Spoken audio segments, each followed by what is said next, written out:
Bebop.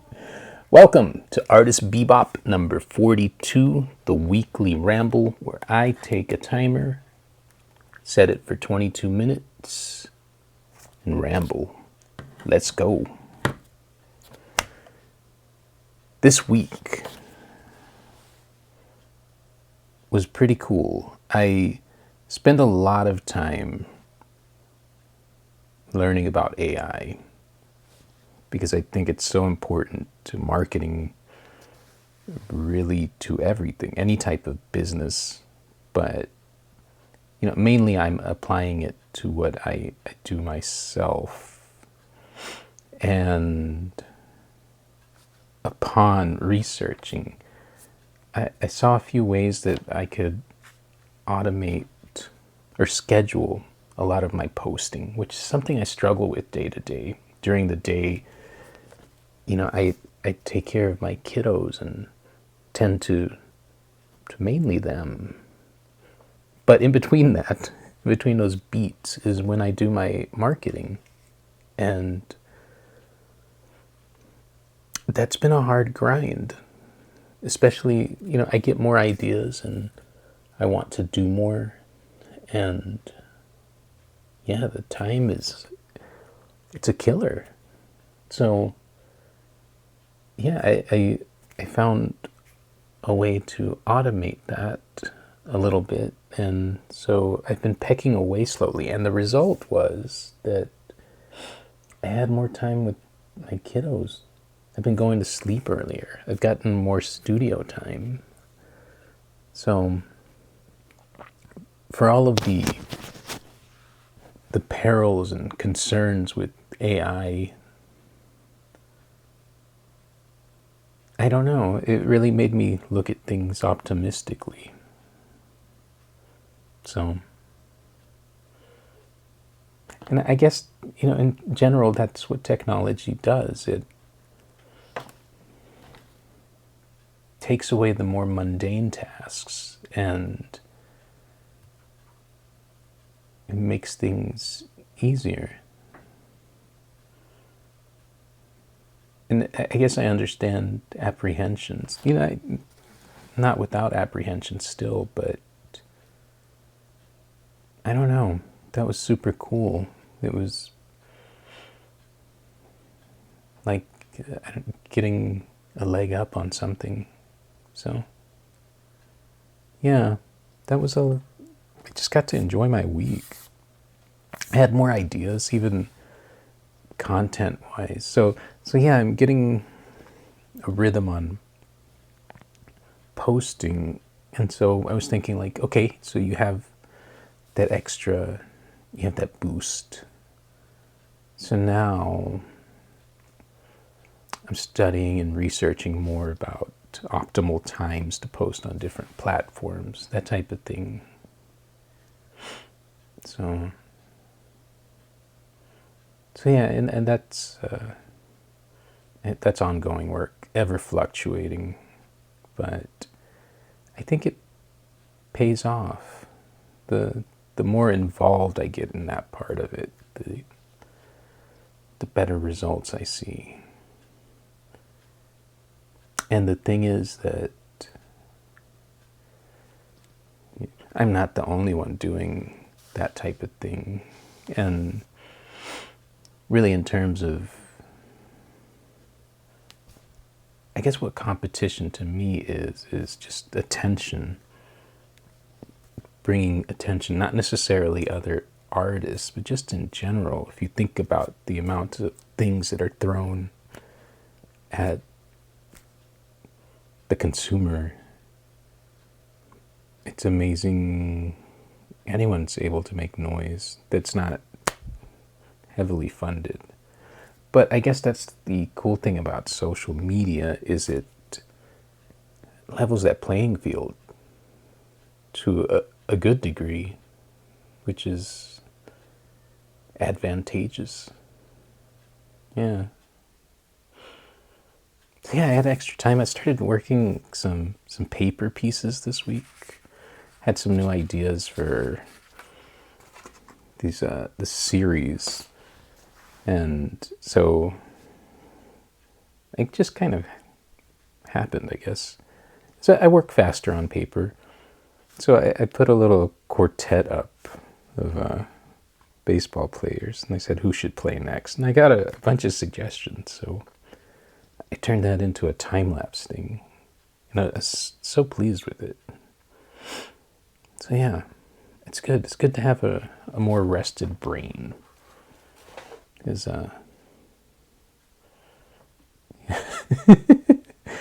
my brain has run on, I don't know, fatigue a lot lately, I think. But yeah, all of that's always, it's always a balance, but it's the good fight. And that's what things are when you're chasing your respective happiness. Yeah.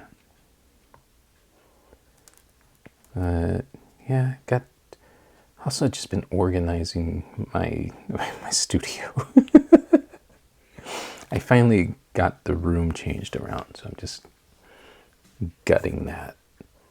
And I think that's what took me to paper, because I don't do paper in the main room. So I needed a break from the space. But it's cool, I cleared out some space, so I'll be able to do some bigger pieces, which I'm excited about. Yeah. And then, I don't know, my friend Hans, he has a frame shop, like, kind of does big stuff, but he gave me a call about some new canvas boxes he's going to make. I'm excited about that. We'll see. We'll give it a test. I think I'm going to make a video for him, and I guess a review. Yeah, off TikTok, I'm going to do, there's a company that, I guess there's a couple companies, but they'll send you materials and then with the agreement that you make content out of it. So I'll be reviewing some watercolors. I'm excited. I love new paints and new brands, so we'll see. I think it's Gravy, the name. We'll see. I'll do it up. We'll make some stuff. I guess that's why I broke out the watercolors to do baseball players and stuff. I'm always doing my more abstract stuff on that. the weirder part of my my artwork. Yeah, that'll be exciting. But I'm happy for the extra time, but this week my schedule's been all over the place. So kind of hard to, like, I've got to get up in the morning really early tomorrow.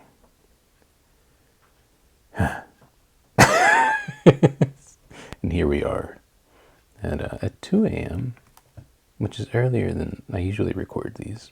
So that's exciting. I thought about doing it yesterday, and I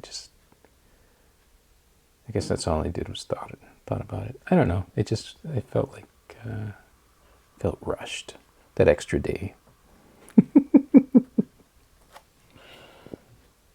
And I get self-conscious about my laughing. One time I was doing a TikTok live, and the guy pretty much asked me if I had that Joker disease, but I was just nervous. So yeah, I'm like, you got to control that laughing. I've been watching this guy on TikTok, and he's a musician, and he's very vocal about his autism. He talks a lot about masking. So I was thinking about that whole idea of masking. And, when you really think about it,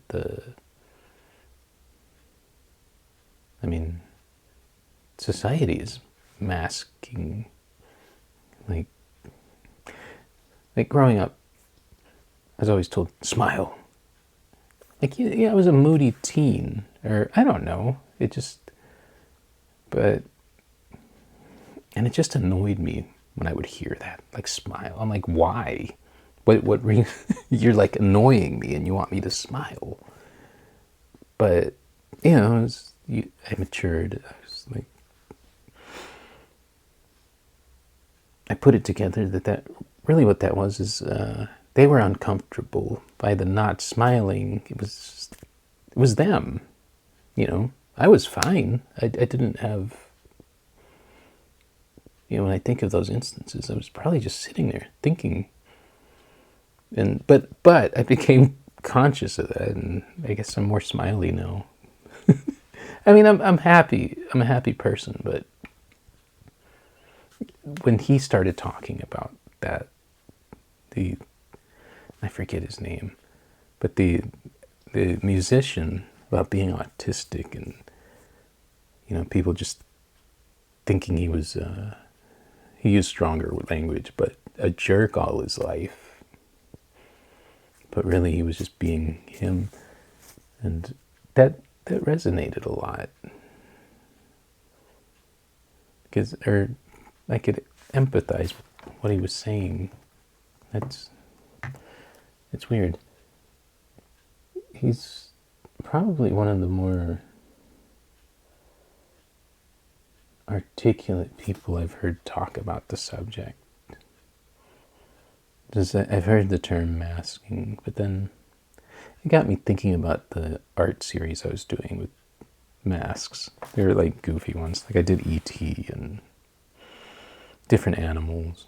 I might go back to that. I think I need to stop being so... Like I don't always do that, I guess. But it's nice when you have a certain size canvas material, like those were 8x8 boxes, I think. And so they were kind of like a little series, but I stopped doing them because I didn't have any more of those boxes. And I probably got those boxes on sale, which can stop a project. If they no longer give you the nice price. But I don't know. I was enjoying that series. I might start looking up masks. Because I like that, masking. It sounds, I don't know, it's interesting. Layers.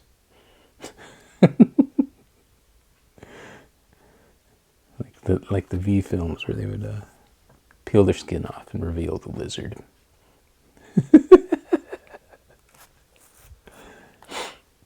Love that. Oh, that's... And now I'm thinking nostalgia. Somebody in the comments requested a Back to the Future 2 thing, so I did Griff Tannen from Back to the Future 2. And I had some fun with that audio. But I loved it. Just before I went into studio, I was watching some TikToks, and I realized that's probably mainly what I watch. It's what I have time for. It's very time efficient to have little content that you can channel flip. But back to my point. This TikToker, and he doesn't sound young. He's like this really old movie, Back to the Future.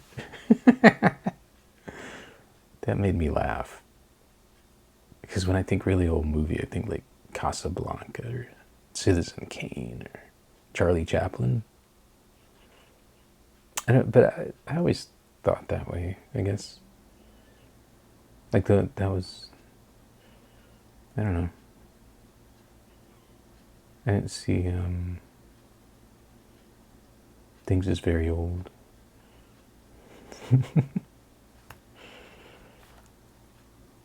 Is it Slaughterhouse-5 where it talks about the notion of time and it just has no relevance? Which I guess I've been thinking about that lately. I think it's accurate. Yeah. I guess the rest, I'm listening.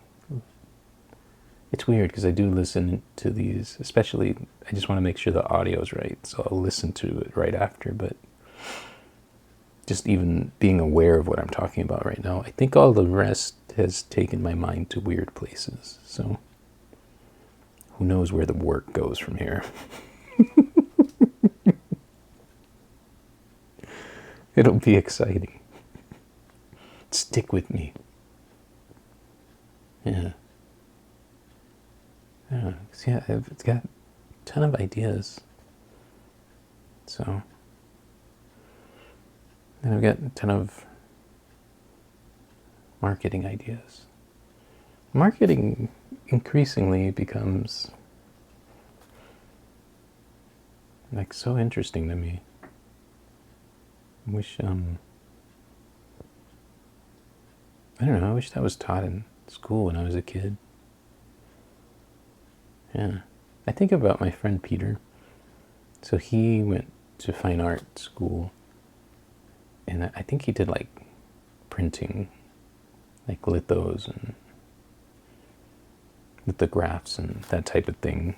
And so he says, when I met him, he had an advertising agency, the Hucksters. And so he describes, I was like, how did you, so you were an artist, and then what happened? And he says, I was in the subways in Paris, and I saw this big advertisement. And then I was just like, yeah, that's what I'm going to do. And that was it. I thought that was cool. Like, yeah. It's kind of like, I guess that's not dissimilar. It was, it's the reason we were friends, I guess. But, so I was in college. I had studied, it was very close to senior year. But I had studied, I had one degree in literature, one in philosophy.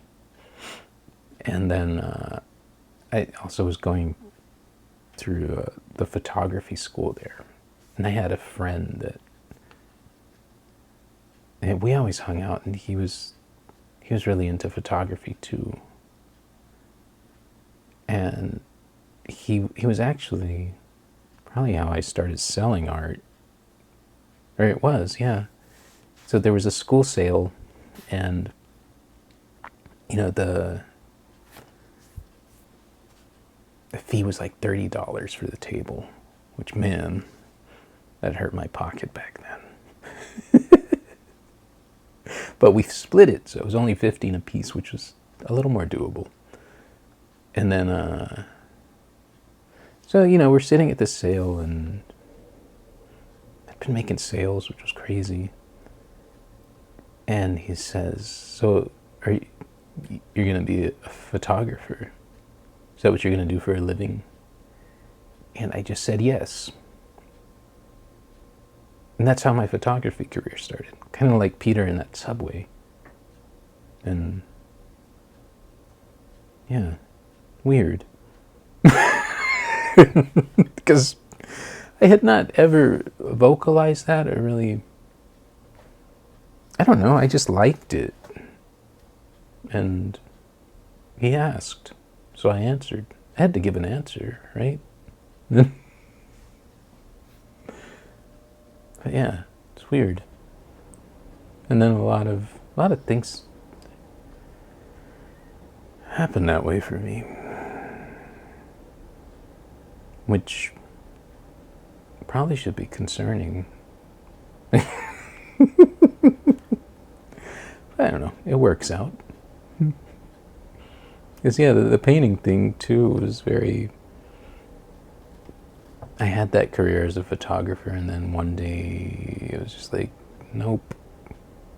That was more of a process. It's just... I came from a darkroom background, and I loved the darkroom. I loved the solace of it, really. And so then that became computer, and that just from creator standpoint wasn't as interesting.